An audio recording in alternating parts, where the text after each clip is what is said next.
ko ngayon. Masyado na siyang masukal. Yung mga halaman. So, ito yung mga dati ko ng tanim to.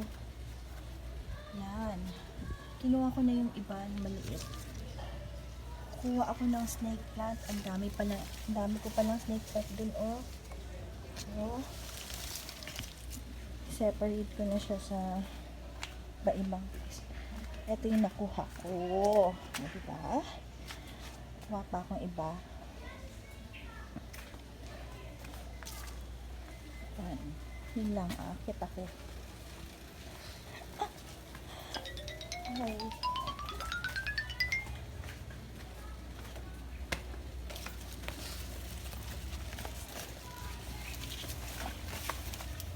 Yun. See that? Ito palang tawag dito, Lourdes spider plant. Ako sa online. Ito mo, napakabilis yung dumami. Yan ang mabilis talagang dumami. Tapos ito, sobrang tagal na nito. Hindi ko alam kung ang tawag dito, pero indoor plant siya. Yung mga iba na maliliit, nilagay ko na siya sa vase. Minsan yung maliit nito, color pink pa yung line niya, kaya ang ganda. Pakita ko mamaya pag nasa paso na siya. Ito ang tatanggalin ko. Sino gusto ng snake plant? Ito, ha? Okay lang pala siya tanggalin kasi sobrang sikip na nga dito sa lalagyan para tumubo pa siya. So, di ako na magigilty pagka kinuha ko yung iba dyan. Nakuha ko na yung iba. Magtitira akong iba para dumami pa rin siya. Pero iba sobrang laki na eh. Parang gusto ko na rin tanggalin talaga.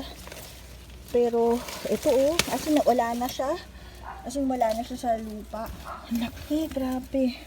Wow. Ang laki, grabe. Pakita ko nyo guys. Alam mo, yan. Hindi pa na mausok pang steak plant na yan. Bakod to eh. Pinabakod pa nga namin yan. Isa pang variety yun eh. Kulay yellow. Yan, may nagtira. Nagtira ako konti. Tapos, lagyan ko na lang siya ng soil dyan mamaya. Okay. Tingnan nyo, oh, nakuha ko. Ang dami. Siksik na kasi siya. Kaya hindi siya kakawawa din kung hindi ko tatanggalin. Anyway, good morning fish. Ito yung mga nakuha ko. Sobrang laki niya. Mas maganda siya sa mas malaking pot. See? Sobrang taas. Ito yung mga maliliit. Mamaya, ayusin ko siya. Nalagay ko siya sa white pots. Shucks, di ko alam yung ganyan pala ako laking snake plant. Kasi natakpan siya noon. Kaya hindi ko makita. Napansin ko lang. Ang laki na pala ng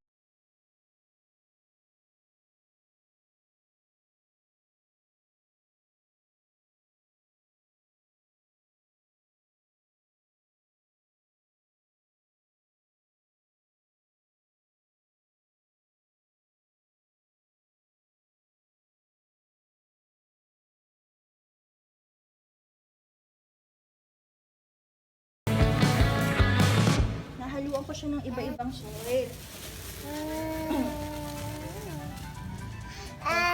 Minimix ko sa iba kasi yung iba gusto. Yes, baby. Tulong mo si mama. Help mo mama. Help mo mama, anak. Dirty eh. Naka lang ha. Okay. Pag nagtatanim, sisiksikin yung soil.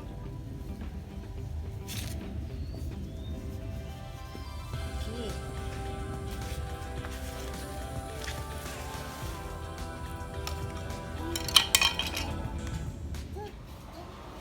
Hello, eto na sila. So, nakailan tayo pa? 1, 2, 3, 4, 5, 6, 7. And 1 naligaw na local plant. Ay, this na mama. Kasi, hindi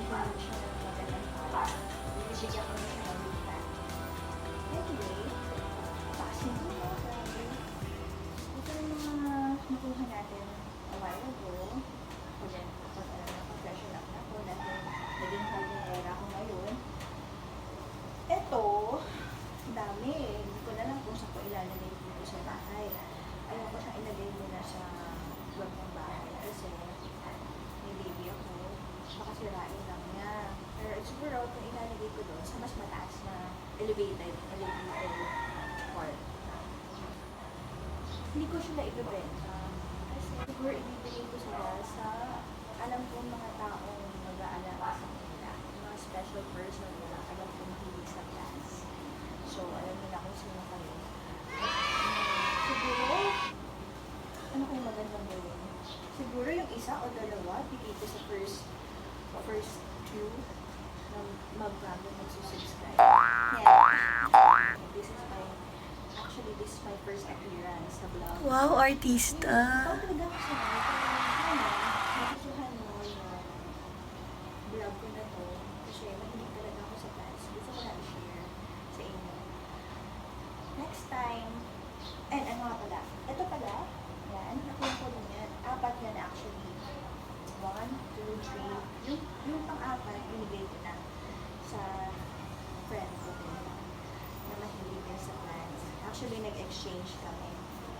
So, sinong gusto makipag-trade sa akin, okay lang. Gusto ko din, kulang din ako ng yung parang yellow tapos green dito, yung isang variety niya.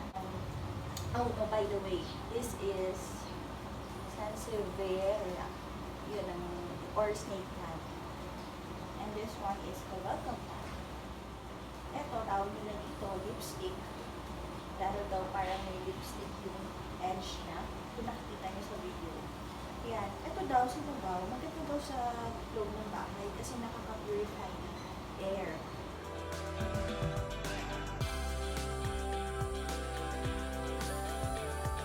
Actually, hindi ko alam talaga yung mga pangalan nila, pero alam ko mga indoor plants sila. Next time, i-share ko din sa inyo kung ano yung mga magagandang plants at mabilis patubuin.